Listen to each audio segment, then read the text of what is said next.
Hi, my name is Mihir Shah and today I'm going to talk about IPOs. First and foremost, what is an IPO?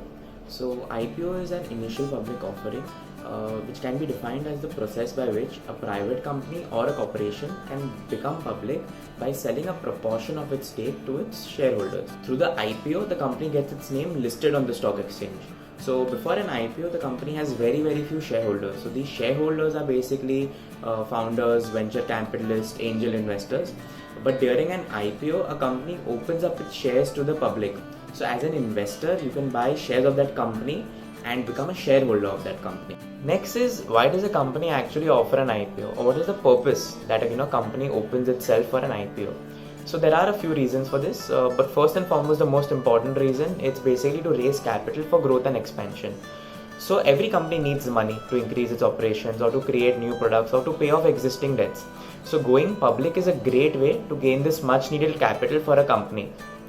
Next is allowing its owners and early investors to sell their stake. So all your founders, angel investors, venture capitalists, they want an exit from the company. So they've invested in that company at a very early stage. But now, since the company has grown its potential, this is one way how they can also make money. So it's basically an exit strategy for initial investors and venture capitalists. So a company becomes liquid through the sale of stocks in an IPO. Venture capitalists can actually sell their stock in the company at the time to reap good returns and exit from the company. And also, a company going public means that the brand has gained enough success to get its name flashed on the stock exchanges. So it's a matter of credibility and pride to any company. And also, it's a way a company can publicize its products and service a new set of customers in the market. Another term that we keep hearing is an underwriter. So who is an underwriter? So underwriter in a nutshell is basically a company that will actually help the company that is going to get listed with all the processes from beginning to end. So an underwriter can actually be a banker, a financial institution, a merchant banker, or even a broker. So it assists the company to underwrite the stocks, to help the company from the entire process. The underwriters may also commit that they will subscribe to the balance shares in case the stocks offered in the IPO are not picked by the investors. So there are chances that whenever a company gets listed, it's not fully subscribed. So there is not great demand, not everyone wants to purchase that shares. But the underwriter can commit to that particular company that if there is under subscription of those shares, they will go ahead and they will purchase these shares. So that's like another advantage that an underwriter will actually provide to the company. When it comes to IPOs, there are two types of IPOs. One is known as a fixed price offering and the other is known as a book building offering. So both are very different from each other. Fixed price offering is pretty straightforward. The company will announce the price of the IPO in advance. So if you want to partake in a fixed IPO, you agree to pay what the company has told you to. On the other hand, there's another type which is known as a book building offering. So in a book building offering, the stock price is offered in a 20% band to interested investors who will then place their bid. The lower level of the price band is known as the floor price and the upper limit is known as the cap price. So why does a company actually offer something known as a book building offering? It's just to test the interest. Based on this, the company can then set their price. If they know that there is great demand, if investors are willing to pay a much higher price, they can then set their price accordingly. So book building will actually test the market, test the interest of how the IPO would actually perform, and if the investors would be willing to pay what the company is ready to offer. Now is, why should you actually invest in an IPO? So what are the benefits of investing in an IPO? The first and foremost is you get a first mover advantage. So this is especially true when reputed companies announce an IPO. So you get a chance to buy the company shares at a much lower price. This is because once the company share reach the secondary market, the shares may go up sharply. So you get a first mover advantage, you get to buy that particular company at a very lower price, which may not be the case later on, because as soon as it gets listed on the stock market, there are high chances that it may shoot up. So this is a great advantage for that. Second is, you can also do it for listing gains. So when a company actually gets listed on the stock market, it may be traded at a price that is either higher or lower than the allotment price. But when the opening price is much higher than the allotment price, it is known as listing gains. So it's a quick gain that you can actually benefit from. So these are the two reasons why people usually can invest in an IPO. So whenever you talk about IPOs, there are a few important terminologies that you should know of, which will actually help you. First is something known as a DRHP, which is a draft red herring prospectus. Now, what is a draft red herring prospectus? It's basically a document that makes the public know a little bit more about the company. A draft red herring prospectus is actually something that the company needs to file with SEBI before it actually gets listed. So what does a DRHP actually contain? So a DRHP will actually contain the purpose as to why the company is raising funds, which is very, very important. You will get to know a lot about the company's balance sheet, about the promoters, the net proceeds of the company, the earnings statements of the last 3 years, so how the company has been doing, are they profitable, what their revenue has been. Details such as the name of all the underwriters, the directors, all of those things you can come to know through a draft red herring prospectus. Before you actually invest in an IPO, you should actually read draft red herring prospectus in brief. This will actually help you to know whether how the company is doing, whether you should actually invest. And also a lot of brokerages and analysts do read this to prepare their brokerage reports. So this is a very, very important document for a company. Another term when it comes to IPOs that we have heard mainly in recent times is something known as a grey market. So grey market is basically where a company shares are bid and offered by traders unofficially. So this takes place before the shares are even issued by the company in an IPO. So since this is an unofficial market, there are no rules and regulations. Market regulators like SEBI are not involved in these transactions, and they don't endorse something like this either. So these are basically run by small sets of individuals, and all the deals that are done are based on mutual trust.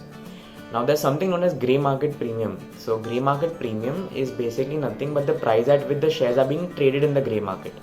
For example, let's say that there's a stock whose price is say 200 rupees.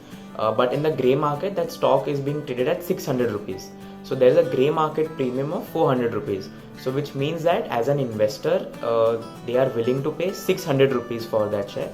Hence there is a grey market premium, which usually means there is a very, very good demand for that particular share. So once you know that the company is actually going to issue an IPO, what are the steps? What is the process by which as an individual investor you can actually apply for that IPO?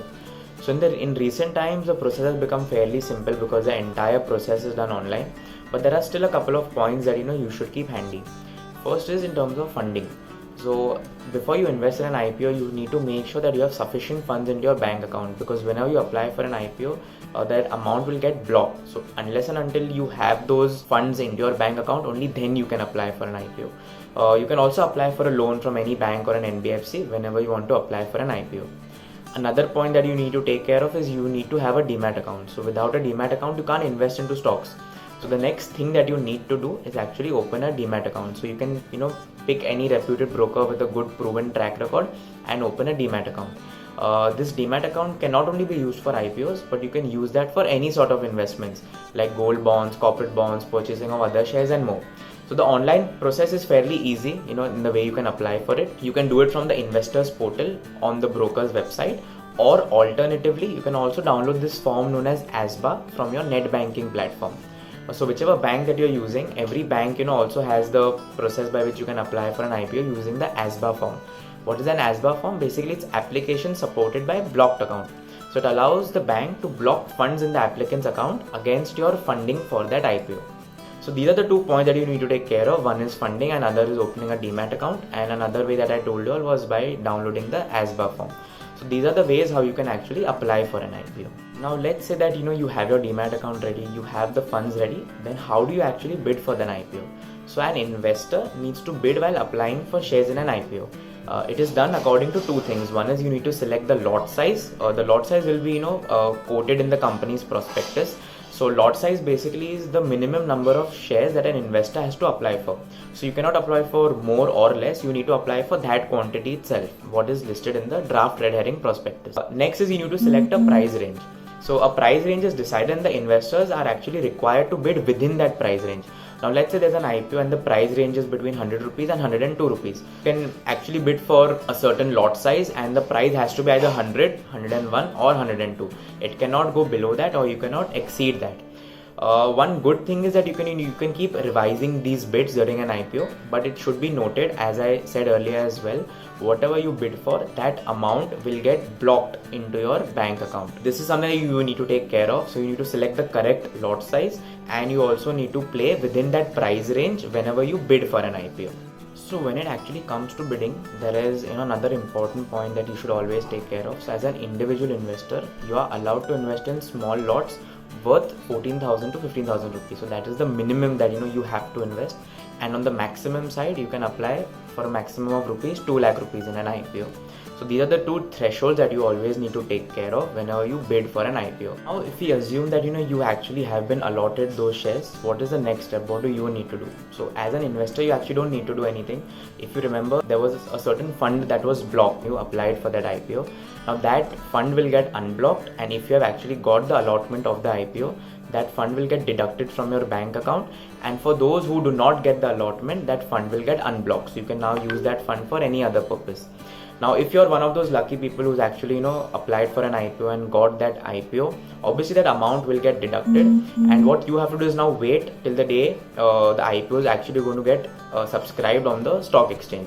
So the day the IPO gets hit on the stock exchange, which happens usually at 10 AM, the market opens at 9:30, but every IPO on its first day of listing will open at 10 o'clock. So on 10 o'clock, that IPO will now then hit your demat account, and then you can trade it like any other share.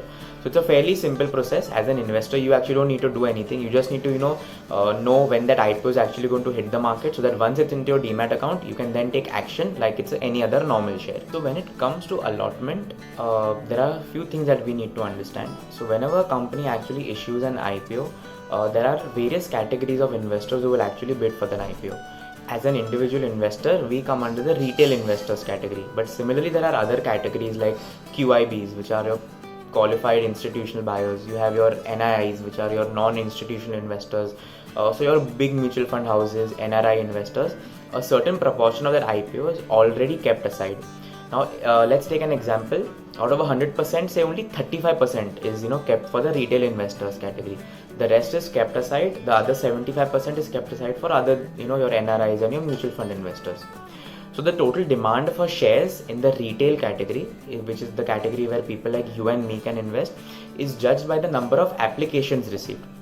If the demand is less than or equal to the number of shares in the retail category, you will be offered full allotment. So if there is no oversubscription, if it is fully subscribed, or there is under subscription, whatever you have applied for, you will get full allocation of those shares. But there are times when the demand is greater than the allocation. This is known as oversubscription. So many times an IPO can be oversubscribed, say 4 times or 5 times or even 100 times over. What does this mean? This basically means that the demand for these shares actually exceeds the supply. So what happens in this case? For example, you have applied for one lot, whereas the entire IPO has been oversubscribed by 10 times. So similarly, you have a lot of retail investors like you who are in a similar position. So how would you actually get the share? Would you actually not get the share? This is purely based on lottery, purely based on luck. So there is a computerized system that company will use, or the underwriter would rather use, basis which you will come to know if you are going to get that share or no. So there is no way around it. It's purely based on luck, purely based on lottery. So this is how the allotment process actually works. We get a lot of questions as to how do I increase my chances of getting an IPO? Is there a way around to apply for multiple bids? Do I play around with a certain price range? Should I differentiate when I'm in terms of the lot size? Well, to be honest, there's no trick as such as to how you can increase your chances in an IPO.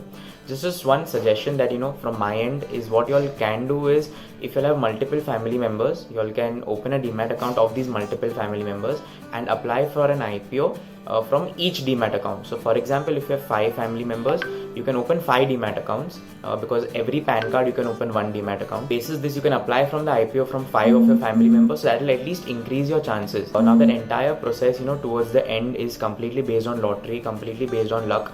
So there's no trick as such, but at least you can increase your chances by applying from various demat accounts. So that is one thing that can be done. I also get a lot of questions as to should I actually apply for that IPO? What are the factors that I should look at? So what you can do is, like I mentioned earlier, there's something known as a draft red herring prospectus, which can be read. So that is one way for you to know a little bit more about the company, the purpose of the company. You can understand the balance sheet of the company. Basis that you can take a judgment as to how the company is doing and whether in the future it will do well. Another is a lot of brokerage and analysts, remove the reports just, prior to the IPO. So a couple of days before, a lot of these brokerage houses actually tell you a lot more what, you may not know as an individual investor. So reading those reports, understanding, their basis for subscribing or not subscribing for that IPO is also another way. And obviously you can also contact your finance expert or your financial advisor who can actually help you whether you should actually subscribe for the IPO or not go ahead with it. So I hope this session was very, very knowledgeable, and in case of any queries, please feel to reach out to our financial experts who would actually guide you with that entire process. And do subscribe to our channel as well for further such videos. Thank you very much for listening.